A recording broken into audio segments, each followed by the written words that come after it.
everyone, welcome again to another Bake with Reggie session. Today I want to share with you how I make a gluten-free orange cake. To make gluten-free sometimes can be challenging because we think we must have you must have gluten-free flour, and here in Uganda really I think it's a new concept. It's there on the market, but sometimes you are going to say, where am I going to go?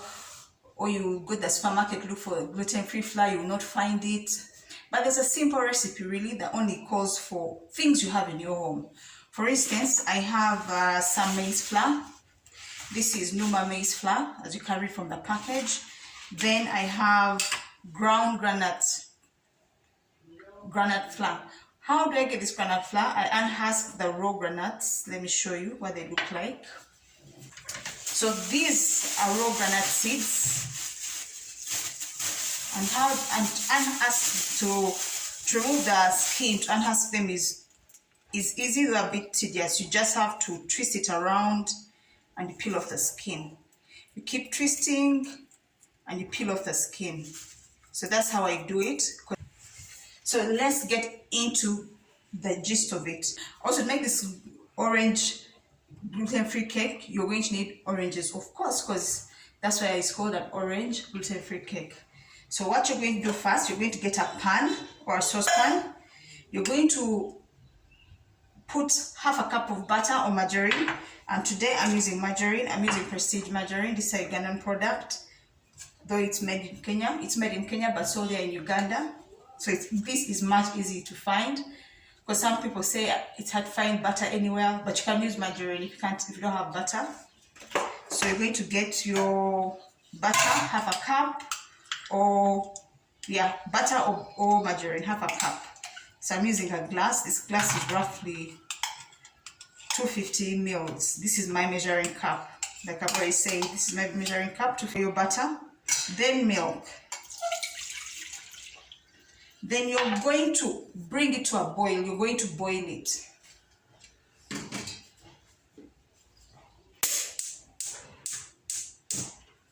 Boils, let's get ready for the next stage. What you're going to need next is you're going to need a cup of maize flour.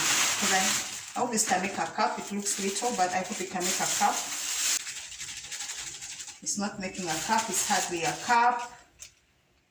But I have some other kind of flour which is not maize. I'm going to compensate for the lack of maize flour with this is a combination of so many flours. It has maize, millet, sorghum. So it's also gluten-free. It has maize, millet, sorghum, and I think soybean. So I'm just going to top up my cup of maize flour. It calls for maize flour mainly, so I'm using maize flour. But because I ran out of maize flour, I'm topping it up with that. Our milk has come to a full boil. So what I'm going to do is I'm going to put the flour in my mixing dish. Transfer your hot milk into your flour, your maize flour. What is going to happen now is that this milk is going to soften the texture of the maize flour.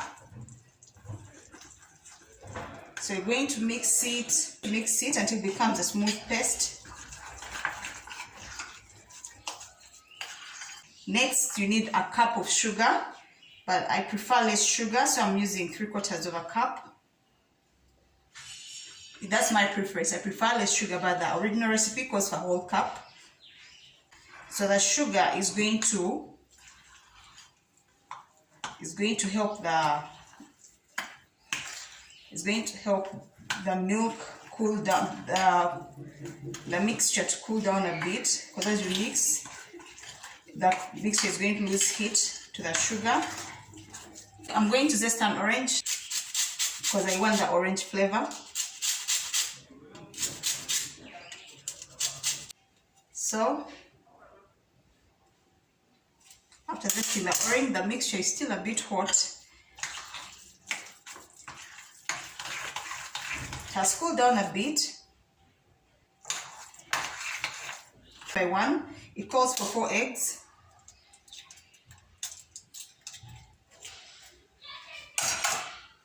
Remember, it is hot, so you have to mix immediately, or else you may risk cooking the egg, and you don't want that. You don't want to get a scrambled egg in your cake batter.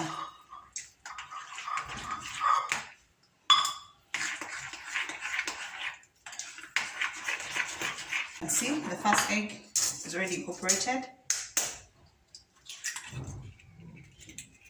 Add the second egg. Be careful not to add the shell. Do this.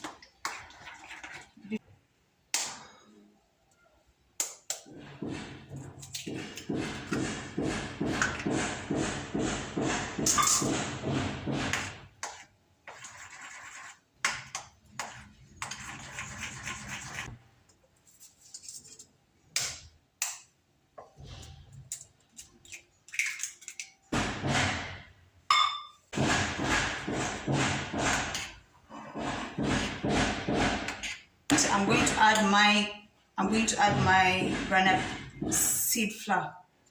I'm going to add it. Add a teaspoon of vanilla essence.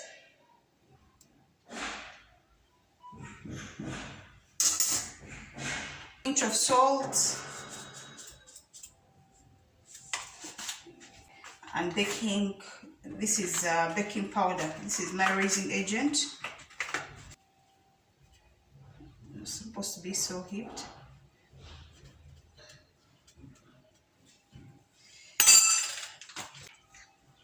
You could do this in a food processor, in a blender. Remember, this is gluten-free, so it's not like you're overworking the dough if you blend it.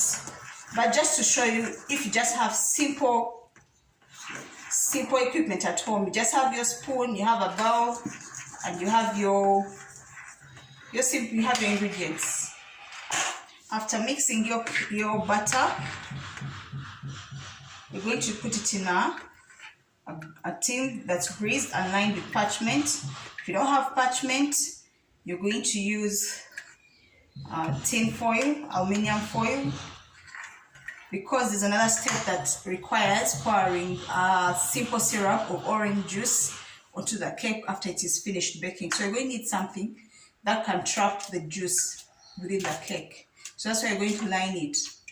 So transfer your mix into your pan that's lined with parchment paper.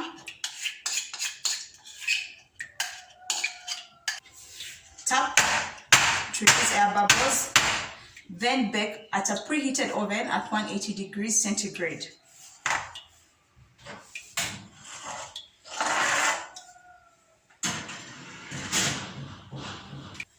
Finally, our cake is out of the oven. As you can see, it looks like normal cake.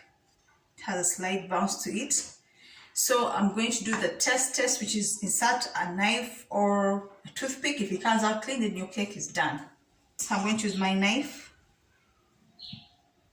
As you can see, clean knife means clean cake. So now, you can have your cake the way it is now, but if you want it to be extra moist, you're going to go to an extra step. And that step is, you're going to need a sugar syrup, a simple syrup of orange juice. So the recipe calls for half a glass or half a cup of juice is ideally here, but I don't want my cake to be so moist, so I'm going to use this. It's roughly a third. So pour it in your pan, and it's a sugar syrup. It's a simple syrup. A simple syrup means equal parts of liquid to sugar. So it's equal parts of the orange juice to the sugar. So I'm just going to eyeball it roughly to that, or even slightly less, because I really don't want too much sugar in my stuff. I think it's almost there. I think that will do.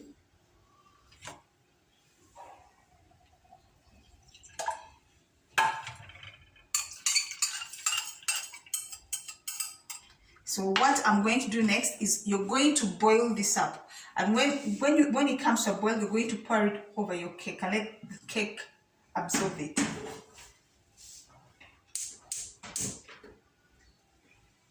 so it doesn't take long to boil. So as it boils, you're going to poke holes in your cake. As it boils, you're going to poke holes in your cake. So I already have one. I'm putting random holes.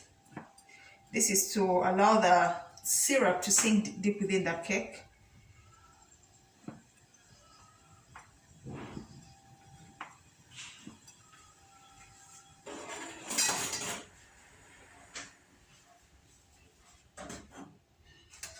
The sugar has dissolved,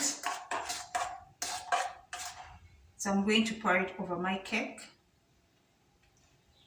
and I'm just going to pour it around those holes so it can get, the cake can absorb it.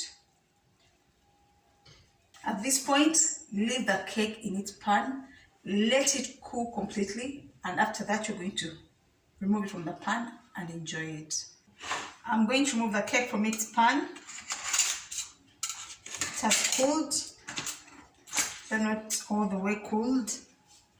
As you can see, this cake, it is super moist. Just to show you what it looks like inside, I'm going to cut a piece so you can appreciate what you have. It's so moist. But even without adding the simple syrup, you could have eaten it like that. It's so soft. I don't know how I can describe it, honestly. It's not like your normal wheat flour cake. It's not like your normal wheat flour cake.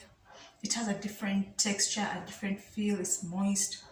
But another thing I can tell you, I can guarantee, even if you do not add, even if you don't add a sugar syrup, you don't want a sugar syrup, it is still good to go. Thank you for watching. I hope you've learned something. Till next time. Don't forget to like, share, and subscribe.